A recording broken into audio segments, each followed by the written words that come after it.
Harry Potter and the Sorcerer's Stone. Chapter 3. The Letters from No One. The escape of the Brazilian boa constrictor earned Harry his longest ever punishment. By the time he was allowed out of his cupboard again, the summer holidays had started, and Dudley had already broken his new video camera, crashed his remote control airplane, and, first time out on his racing bike, knocked down old Mrs. Figg as she crossed Privet Drive on her crutches. Harry was glad school was over, but there was no escaping Dudley's gang, who visited the house every single day. Piers, Dennis, Malcolm, and Gordon were all big and stupid, but as Dudley was the biggest and stupidest of the lot, he was the leader. The rest of them were all quite happy to join in Dudley's favorite sport, Harry hunting.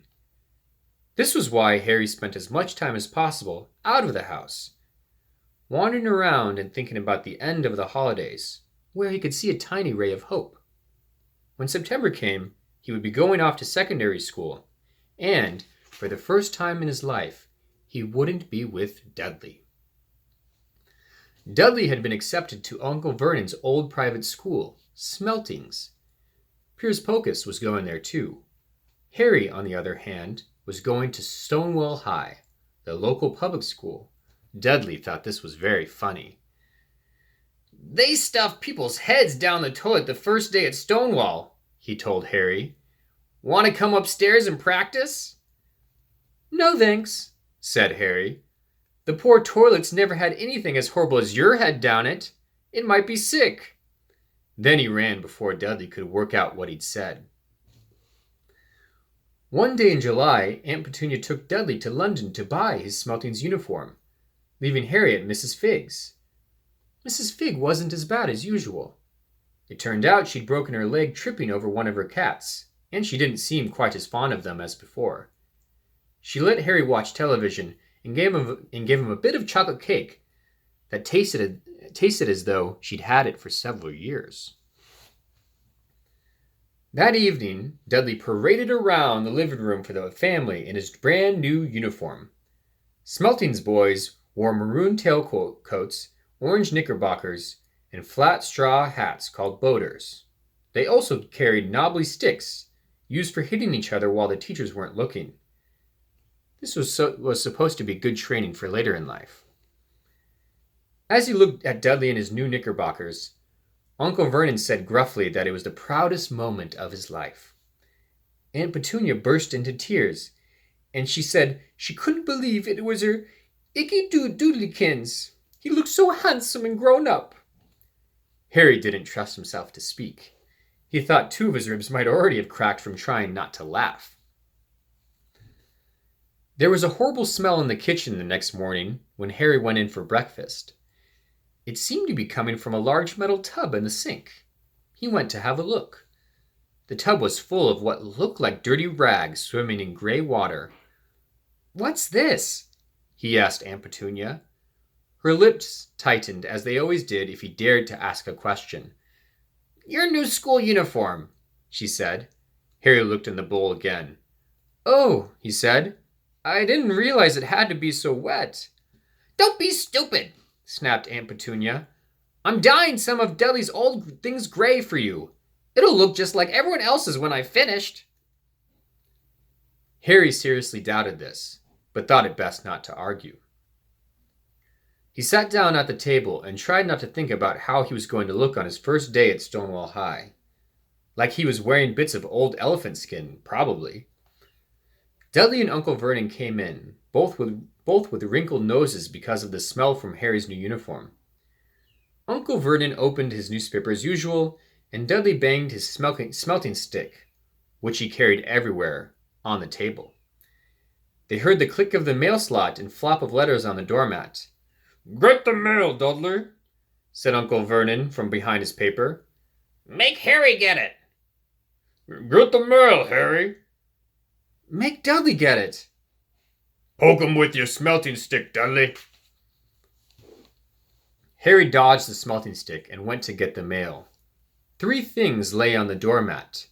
a postcard from Uncle Vernon's sister Marge, who was vacationing on the Isle of Wight, a brown envelope that looked like a bill, and a letter for Harry? Harry picked it up and stared at it, his heart twanging like a gigantic elastic band. No one, ever in his whole life, had written to him. Who would? He had no friends, no other relatives. He didn't belong to the library, so he'd never even gotten rude notes asking for his books back. Yet here it was, a letter, addressed so plainly there could be no mistake.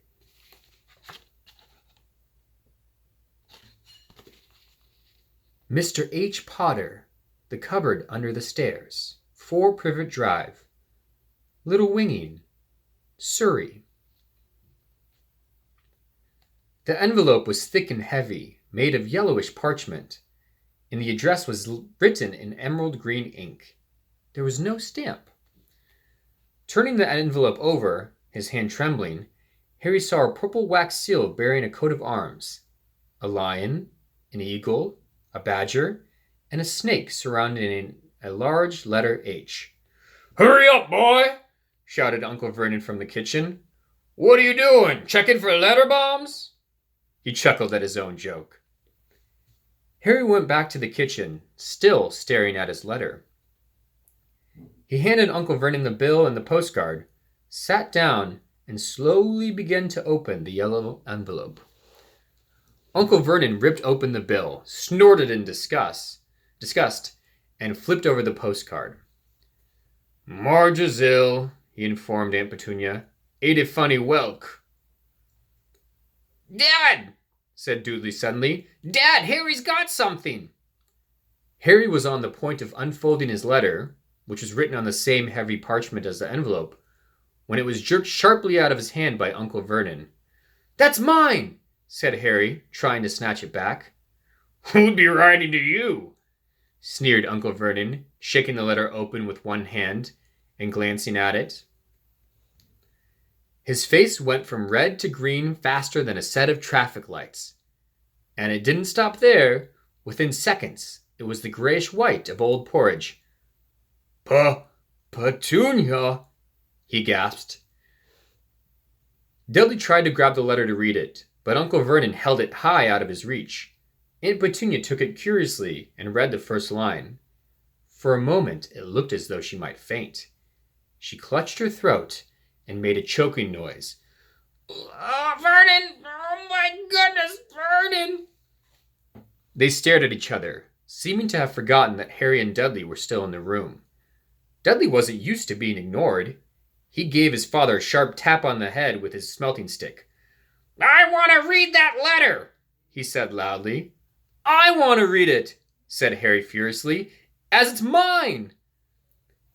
"Get out, both of you!" croaked Uncle Vernon, stuffing the letter back inside its envelope. Harry didn't move. "I want my letter!" he shouted. "Let me see it!" demanded Dudley. "Out!" roared Uncle Vernon, and he took both Harry and Dudley by the scruff of their necks and threw them out into the hall, slamming the kitchen door behind them. Harry and Dudley promptly had a furious but silent fight over who would listen at the keyhole. Dudley won, so Harry, his glasses dangling from one ear, lay flat on his stomach to listen at the crack between door and floor. "Vernon," Aunt Petunia saying in a quivering voice, "look at the address. How could they possibly know where he sleeps? You don't think they're watching the house?" "Watching, spying, might be following us," muttered Uncle Vernon wildly. "But what should we do, What should we do, Vernon? Should we write back? Tell them we don't want..." Harry could see Uncle Vernon's shiny black shoes pacing up and down the kitchen. "No," he said finally. "No, we'll ignore it. If they don't get an answer, yes, that's best. We won't do anything." "But..." "I'm not having one in the house, Petunia. Didn't we swear when we took him in we'd stamp out that dangerous nonsense?" That evening when he got back from work, Uncle Vernon did something he'd never done before. He visited Harry in his cupboard. Where's my letter? Said Harry the moment Uncle Vernon had squeezed through the door. Who's writing to me? No one. It was addressed to you by mistake, said Uncle Vernon shortly. I have burned it. It was not a mistake, said Harry angrily. It had my cupboard on it. Silence! Yelled Uncle Vernon, and a couple of spiders fell from the ceiling. He took a few deep breaths and then forced his face into a smile, which looked quite painful. Yes, Harry, about this cupboard. Your aunt and I have been thinking you're really getting a bit big for it. We think it might be nice if you moved into Dudley's second bedroom. Why? Said Harry. Don't ask questions, snapped his uncle. Take this stuff upstairs now. The Dursleys' house had 4 bedrooms. One for Uncle Vernon and Aunt Petunia, one for visitors, usually Uncle Vernon's sister Marge, and one where Dudley slept, and one where Dudley kept all the toys and things that wouldn't fit into his first bedroom. It only took Harry one trip upstairs to move everything he owned from the cupboard to this room. He sat down on the bed and stared around him. Nearly everything in here was broken. The month-old video camera was lying on top of a small working tank Dudley had once driven over the next door neighbor's dog. In the corner was Dudley's first ever television set, which he'd put his foot through when his favorite program had been canceled.